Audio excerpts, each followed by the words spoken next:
Obrigada, vereador, mais uma vez pela presença aqui no RDTV. Obrigado. Sempre que for possível estarei aqui para a gente conversar e falar um pouco sobre a política cuiabana. Falando em política, não tem como a gente não abordar esse assunto. A Câmara de Cuiabá passa por um momento de turbulência, né, vereador? O que aconteceu?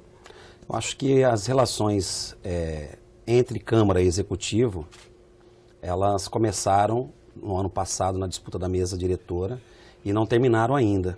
Parece que a eleição do segundo turno e a eleição da mesa diretora fizeram com que essa relação se estremecesse. Culminou com uma CPI que suscitou dúvidas com relação ao Executivo, mas que também suscitou ao Executivo o último estresse, talvez. E isso abalou as relações internas entre os vereadores. 16 vereadores hoje do lado do prefeito, atacando a Câmara, atacando a gestão da mesa diretora, e 9 entrincheirados tentando se defender. Então, basicamente, é uma relação difícil. Nós estamos vivendo dias de crise, de relacionamento interno. Quem perde com tudo isso é a população. A gente falava muito em renovação da Câmara, uma vez que houve a eleição de mais 6 nomes, né, da legislatura passada para cá, mas a gente percebe com essas situações que a população acaba voltando à descrença, naquela questão da Casa dos Horrores, dos escândalos. Como conseguir retomar a credibilidade, novamente, frente à opinião popular? Acho que a gente tem que ter tranquilidade para saber diferenciar os momentos. Hoje nós não vivemos mais escândalos como, por exemplo, assédio a homossexuais, idas ao manso com garotas de programa, processos de tentativa de agressão à esposa de vereador. Nós estamos vivendo um embate político. Nós estamos vivendo um embate de diferenças ideológicas e está culminando numa situação de dificuldade de relacionamento lá dentro. Eu acho que não dá para comparar gestões anteriores com o que nós estamos vivendo hoje. É querer colocar a água misturada no vinho, então não funciona. Vereador, o Mariano de Souza se manifesta pelo chat. Gostaria de saber, ele pergunta, se não está pegando mal para o senhor e para o grupo de vereadores ligados ao presidente João Emanuel o instrumento de pressão que exerce sobre o prefeito, insinuando por aumento de repasse do 10º. Segundo ele, cadê a renovação? Ou não está tudo igual às legislaturas passadas? Já fiz parte da resposta dele. Acho que o depoimento do presidente há um mês atrás, dizendo que esgotou-se todas as possibilidades de ampliação do 10º para esse ano, põe fim nessa disputa com relação a recurso. Nós recebemos uma Câmara com um recurso programado para 19 vereadores e se ampliou-se para 25. E mais uma secretaria, que é a Secretaria de Planejamento. A casa vivia sem planejamento e hoje temos uma Secretaria de Planejamento. Por isso, a despesa na ordem de 5 a 7 milhões de reais a menos. O que foi feito? Cortes nos comissionados, quase 80% dos comissionados foram cortados naquela casa, e a adequação do orçamento para terminarmos o ano. Isso é um ponto. Mas, afirmo, a casa tem uma independência maior do que todos os outros tempos. Hoje nós temos uma mesa diretora declarada oposição ao prefeito. E isso deixa com que a população perceba instabilidade entre os poderes. Mas, na realidade, isso é bom. Pela primeira vez, o parlamento cuiabano tem 9 vereadores independentes do Executivo. Tem 9 vereadores que não indicam nomes para serem assessores do prefeito. Tem 9 vereadores que trabalham na fiscalização. Então, não sei como que nós vamos conseguir chegar ao fim desse mandato ou ao fim desse ano com essa relação tão estremecida. O correto era que a Câmara tivesse mais força, que a Câmara tivesse condição de tocar as suas ações pelo próprio 10º da casa. Mas o que acontece é um arroxo por parte do Executivo, fazendo com que enfraqueça as ações do parlamentar e levando esses parlamentares para irem até o 7º andar, até o prefeito, fazerem os acertos políticos e os ajustes, e aí o prefeito consegue ter mais tranquilidade. É mais ou menos isso que funciona. O desembargador José Zucchim, ontem, deferiu um pedido feito pelo Haroldo Cuzai, que é o segundo vice-presidente, então não é toda a mesa diretora que é oposição, uma vez que o próprio segundo vice-presidente é do PMDB, né, da base aliada do grupo do governista.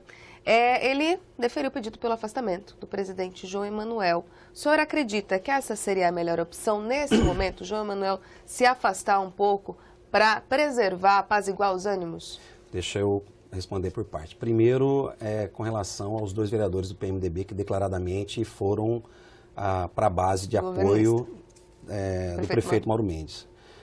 PMDB esse que tem uma coligação com o PT, na coligação Cuiabá-Mato Grosso-Brasil.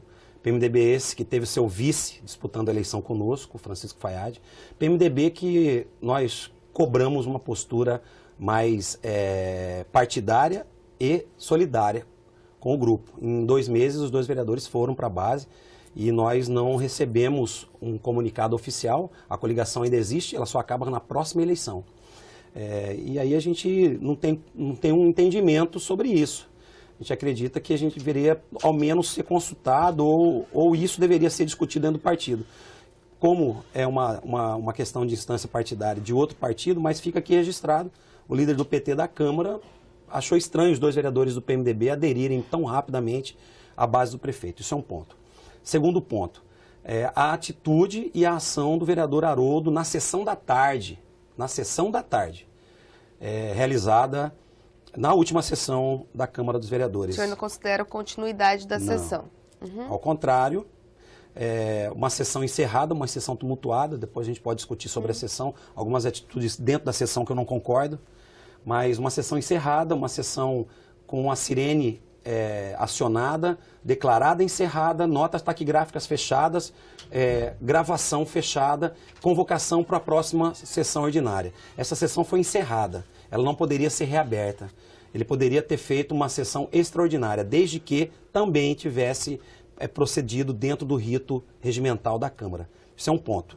16 vereadores foram às escuras, sem notas taquigráficas, sem convocação, inclusive sem estar comunicando o segundo vice-presidente, o primeiro vice-presidente, que é o Onofre. A gente está acompanhando as imagens da sessão às escuras. E esta sessão é uma sessão nula juridicamente. E aí a decisão do desembargador José Zucchim, na minha opinião, inclusive sendo muito ácido na sua sentença... Ele comparou a Câmara a um picadeiro.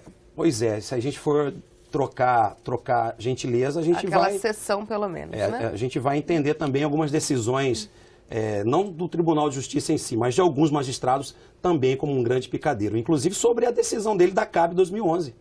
Quando uma ação civil pública chegou nas mãos desse mesmo desembargador para discutir a questão da CAB e o mesmo arquivou essa sessão. Então, a gente acha estranho a judicialização das decisões de alguns desembargadores e alguns magistrados, enquanto a gente deveria estar tomando essas decisões no âmbito do Parlamento Municipal, de um poder independente. É judicialização do poder em Cuiabá, isso acontece no Senado, isso acontece no STJ, no Supremo, e infelizmente nós estamos vivendo dias assim, judicializando nossas ações. Mas o afastamento de João Emanuel, na opinião do senhor, seria a melhor alternativa neste momento, uma vez que ele também se excedeu em vários momentos na sessão fatídica de quinta-feira? Concordo.